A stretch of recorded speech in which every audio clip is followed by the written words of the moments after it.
A kú déédé àsìkò yìí, kókó inú ìwé ìròyìn la mú wá fún yín láti inú àwọn ìwé ìròyìn ilẹ̀ Nàìjíríà. Orúkọ tèmi ni Ọmágbémisọ́lá Ọmọlọ́rọ̀mádé.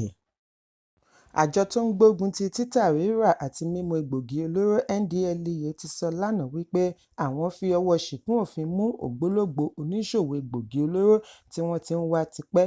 Aláfẹ́ ìpínlẹ̀ Èkó Lagos socialite Alhaja Aishat Fèyíṣará Àjọkẹ́ Ẹlẹ́dìyẹ ẹni ọdún 61 62 ní ọjọ́ 1 oṣù kínní ọdún 2025 nínú ààfin rẹ̀ tí ó wà ní agbègbè Ọkọ́ta, ìpínlẹ̀ Èkó, lẹ́yìn tí wọ́n rẹ́bùrú ọkọ̀ akẹ́rù rẹ̀ kan lọ́wọ́ òṣìṣẹ́ rẹ̀ ní ọjọ́ kan náà. Agbẹnusọ àjọ NDLEA Fẹ́mi Babáfẹ́mi ní orúkọ tí wọ́n mọ Alhaja Ẹlẹ́dìyẹ sí láàrin àwọn akẹgbẹ́ rẹ̀ tí wọ́n jọ ń ṣe òwò egbògi olóró ní Ìyá Rúkà. Láàrin àwọn agbáfẹ́ bíi tirẹ̀ ni wọ́n ti mọ̀ ní Alhaja Àjọkẹ́ fún ọ̀pọ̀lọpọ̀ ọdún.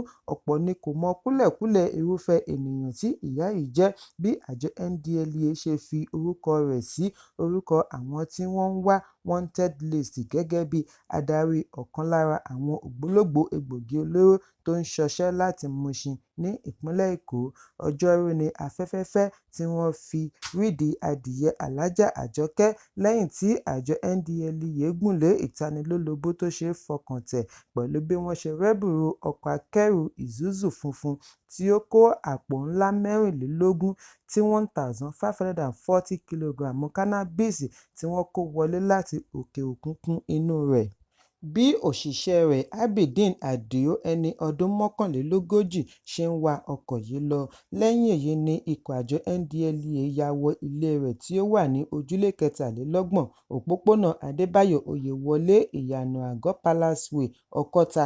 Níbẹ̀ ni wọ́n ti fi ọwọ́ ṣìkún òfin mú Alhaja. Lójú gbogbo ènìyàn, Alhaja jẹ́ oníṣòwò tó ń kó ọjà aṣọ àti bàtà wọlé láti ilẹ̀ China, ṣùgbọ́n lábẹ́lẹ̀ ni ó jẹ́ ògbólógbòó elégbògi olóró.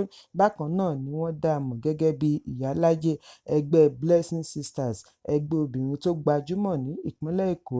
Nínú ìgbésẹ̀ mìíràn ni ikọ̀ àjọ NDLEA ti fi ọwọ́ ṣìkún òfin mú ẹnìkan tí ó kọ́ṣẹ́ mọṣẹ́ eré sinimá ní ilẹ̀ United States tó ń kópa nínú eré Nollywood àti Hollywood, Emeka Emmanuel Mbadiwe, tí ó tún jẹ́ agbaniníyànjú motivational speaker nínú yàrá ilé ìtura rẹ̀ tí ó wà ní agbègbè Lekki. Síwájú àkókò yìí ni ọwọ́ tó alábàáṣiṣẹ́pọ̀ rẹ̀ Uzuekwe Ugochukwu James ní ilé ìkẹ́rùsí kan ní Ajao Estate, Ìkẹjà, níbi tí Mbadiwe ti rán kí ó lọ gba ẹrù tí ó ṣẹ̀ṣẹ̀ wọlé láti òkè òkun, 33 pásùlù egbògi olóró láùdù tí ìwọ̀n rẹ̀ jẹ́ 17.30 kìlógíráàmù tí ó wọlé nípasẹ̀ pápákọ̀ òfurufú Muritala Muhammed, Ìkẹjà ní ọjọ́ 24 oṣù kejìlá ọdún 2024 láti United States. Inú àpótí onígi ni wọ́n tọ́jú àwọn ẹrù wọ̀nyí pamọ́ sí. Ní ìpínlẹ̀ Kwara ní ọwọ́ àjọ NDLEA ti bá Khadijat Abdulrahim ẹni ọdún 24 tí ó ṣẹ̀ṣẹ̀ kàwé gboyè àti Ayọ̀mídé Mọ́rákinyọ̀ ọmọ 20 ọdún akẹ́kọ̀ọ́ láti Ifásitì Ìlọrin. Àwọn méjèèjì ni àjọ NDLEA fi ọwọ́ ṣìkún òfin mú ní ọjọ́ 29 oṣù kejìlá ọdún 2024 ní ojúnà Táǹkè sí Ifásitì Ìlọrin Òkè Àdó. Ìgbésẹ̀ yìí wáyé lẹ́yìn ìtanilólobó wípé wọ́n ń ṣe ohun mímu tí wọ́n fi egbògi olóró pèsè, wọ́n tún ń tà á fún àwọn akẹ́kọ̀ọ́ lágbègbè.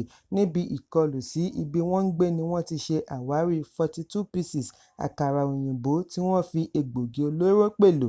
Ẹ̀kúnrẹ́rẹ́ ìròyìn wà ní ìwé ìròyìn Vanguard tó jáde lónìí.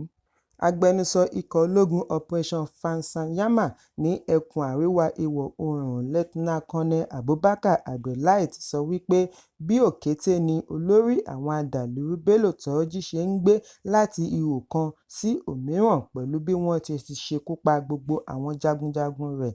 Níbi ìfọ̀rọ̀wánilẹ́nuwò ní Abdullahi ti ní gbogbo ibi ìpàgọ́ Turji ní ìjọba ìbílẹ̀ Shinkafi ní ìpínlẹ̀ Zamfara ni wọ́n ti bàjẹ́ nípasẹ̀ àdó olóró ojú òfurufú àti ti ilẹ̀.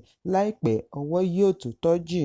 Ó ní ọkọ̀ jagunjagun wọn fighter plane ti dá sẹ̀ríà fún àwọn adàlúrú tí wọ́n fi ara ṣoko sí ìjọba ìbílẹ̀ Shinkafi. Bí a kò bá gbàgbé wípé Turji lérí àti ṣe ìkọlù sí àwọn ará ìjọba ìbílẹ̀ Shinkafi àyàfi bí wọ́n bá yọ̀ǹda ẹbí rẹ̀ tí wọ́n fi ẹ̀sùn adàlúrú kàn.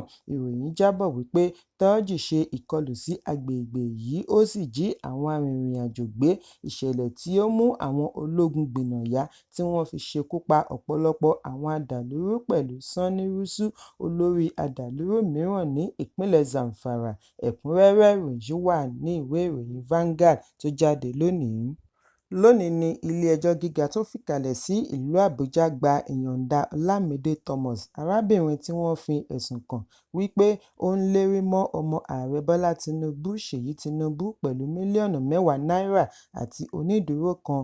20 oṣù Kejìlá ni wọ́n fi ọwọ́ ṣìkún òfin mú Thomas tí wọ́n sì ojú rẹ̀ ba ilé-ẹjọ́ lórí ẹ̀sùn oníkókó mẹ́ta tí ó dá lórí lílérí mọ́ Ṣèyí Tinubu, ọ̀gá ọlọ́pàá yányán Káyọ̀dé Ẹgbẹ́tókun àti alukoro iléeṣẹ́ ọlọ́pàá Múyìwá Adéjọbí lórí ẹ̀rọ abánidọ́rẹ̀ẹ́ tí fọ́nrán rẹ̀ gbòde kan. Thomas ni wọ́n fi ẹ̀sùn kàn wípé ó ń ṣépè ní èdè Yorùbá wípé Ṣèyí Tinubu yóò kú nínú ọdún yìí àti wípé àjálù ti dé bá ẹbí Tinubu. Wọ́n ní ẹ̀sùn yìí jẹ́ ìtàbùkù tí ó sọ Tinubu sí inú ìfòyà, ẹ̀sùn tí ó ní ìjìyà lábẹ́ òfin lábẹ́ abala 24 ìwà ọ̀daràn ọdún 2024. Bákan náà ni wọ́n fi ẹ̀sùn kan Thomas wípé ó ṣépè fún Adéjọbí lédè Yorùbá wípé àwọn ọmọ rẹ̀ á kú mọ́ Adéjọbí lójú, wípé ọjọ́ kan náà ni yóò sin gbogbo àwọn ọmọ rẹ̀. Ìgbésẹ̀ tí wọ́n ní ó lágbára láti fi Adéjọbí sínú ìfòyà, ṣùgbọ́n afẹ̀sùnkàn ní òun kò jẹ̀bi ẹ̀sùn nígbà àkọ́kọ́ tí wọ́n fi ojú rẹ̀ ba ilé-ẹjọ́, kí ilé-ẹjọ́ tó pa á láṣẹ kí wọ́n fi pamọ́ sí ọgbà ìwà àtúnṣe Suleja. Níbi ìgbẹ́jọ́ òní ni adájọ́ Nwite ti gba ìyọ̀ǹda rẹ̀ pẹ̀lú onídùúró tí ó ní ogún láàrin agbègbè ilé-ẹjọ́ kí ó sì ṣe àgbékalẹ̀ àwòrán pélébé méjì 2 recent passport photographs sí ọ̀dọ̀ akọ̀wé ilé-ẹjọ́ kí ó tó wá sún ìgbẹ́jọ́ mìíràn sí ọjọ́ 18 oṣù kejì. Ẹ̀kúnrẹ́rẹ́ ìròyìn wà ní ìwé ìròyìn Punch tó jáde lónìí. Ikọ̀ òṣìṣẹ́ iléeṣẹ́ ọlọ́pàá Nàìjíríà ti fi ọwọ́ ṣìkún òfin mú afurasí tí ó ṣekú pa ọlọ́pàá. Nínú àtẹ̀jáde òní ni alukoro iléeṣẹ́ ọlọ́pàá Olúmúyìwá Adéjọbí ti ní ẹ̀ka Intelligence Response Team ní ó fi ọwọ́ ṣìkún òfin mú Ọ̀gágá Dixon, ẹni ọdún 45, lórí ẹ̀sùn wípé ó ṣekú pa CSP Hasan Jega, DPO Àgbàrò Division ní ìpínlẹ̀ Delta. Ọjọ́ 1 oṣù kọkànlá ọdún 2024 ní ọwọ́ tó Ọ̀gágá lẹ́yìn ọ̀sẹ̀ díẹ̀ tí wọ́n ṣekú pa CSP Jega níbi ìfijúrinjú pẹ̀lú ìbọn láàrin ikọ̀ rẹ̀ pẹ̀lú àwọn oníṣẹ́ ikú tí ó wáyé ní ọjọ́ 14 oṣù kẹwàá ọdún 2024. Adéjọbí fi kún un wípé síwájú àkókò yìí ni wọ́n ti ṣekú pa 4 nínú ọmọ ẹgbẹ́ Ọ̀gágá níbi ìkọlù tí ó wáyé níbi ìpàgọ́ wọn. Nínú ìkọlù mìíràn ni ikọ̀ ọlọ́pàá túlé ká fún àwọn olówó ọmọ child trafficker tí wọ́n ṣe ẹ̀sùn wípé Pásítọ̀ Dayọ̀ Bernard láti ìjọ End Time Army Ministry ní Bukuri, ìpínlẹ̀ Plateau ń darí. Níbi ìkọlù yìí ni wọ́n ti rí ọmọ 5 tí ọjọ́ orí wọn wà láàrin 2 sí 4 gbà kalẹ̀ tí wọ́n ti jí gbé káàkiri ìdílé ní ìpínlẹ̀ Plateau. Bákan náà ni ọwọ́ tó àwọn ọmọ ẹgbẹ́ ajínigbé yòókù tí wọ́n pe orúkọ wọn ní Rita Agboize, Victoria Ugwu, Naman Puntel àti Peter Okwane. Níbi ìfọ̀rọ̀wánilẹ́nuwò ni olórí wọn ti jẹ́wọ́ wípé ọmọ 13 ni àwọn ti jí gbé tí wọ́n ti tà káàkiri, ṣùgbọ́n gbogbo ọmọ wọ̀nyí ni wọ́n ti rí gbà padà tí wọ́n ti darapọ̀ mọ́ ẹbí wọn. Ẹ̀kúnrẹ́rẹ́ ìròyìn wà ní ìwé ìròyìn Punch tó jáde lónìí. Àjálù kan wáyé lówùúrọ̀ òní ní ìpínlẹ̀ Ondo bí àwọn afurasí agbébọn ọmọ ẹgbẹ́ òkùnkùn ṣe ṣekú pa adarí ọ̀dọ́ àná fún ẹgbẹ́ òṣèlú All Progressives Congress (APC) Fisáyọ̀ Ọládépọ̀ ní ìjọba ìbílẹ̀ Ọ̀wọ̀. Ọládípọ̀, ẹni ọdún 52, 52 jẹ́ ìlúmọ̀ọ́ká tí ikú rẹ̀ sì jẹ́ ìyàlẹ́nu ńlá. Ohun tí ó dìrọ̀ mọ́ ikú rẹ̀ kò tíì yé nìkan, ṣùgbọ́n wọ́n ti jọ̀wọ́ òkú rẹ̀ sí ibi ìgbókùú-sí. Ẹ̀kúnrẹ́rẹ́ ìròyìn wà ní ìwé ìròyìn Nigerian Tribune tó jáde lónìí. Kókó inú ìwé ìròyìn tòní kò ní jù báyìí lọ.